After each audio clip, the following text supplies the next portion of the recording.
Hi, thanks for joining me in my study again this week. This week I've continued to inch forward in writing my new book on the Atonement. I finished chapter 5 on redemption and representation. The idea of Christ as our representative before God is extremely important. Mere substitution without representation just does not adequately represent the New Testament doctrine of the atonement. One author tells the story of an Indian Raja who had a whipping boy.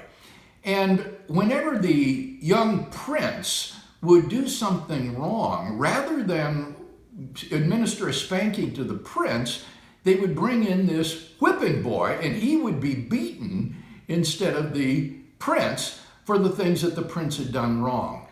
Now, that sort of monstrosity is not what the atonement is all about. Christ is not merely a whipping boy that God takes it out on for our sins.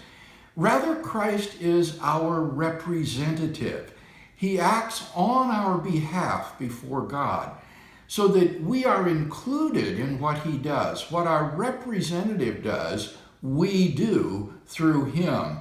And so when Christ dies for our sins, we in effect die insofar as we are united with him. And so Paul can say, we are convinced that one has died for all, therefore all have died.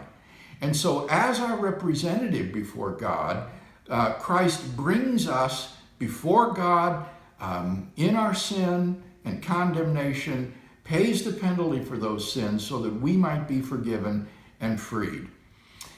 I'm now going to wrap up the first part of my book on the Atonement, review all of the 5 chapters that I've written, and then read a few more articles that have come across my desk in the meantime and revise and put it into final form before moving on to part 2, which will be on the history of the doctrine of the Atonement.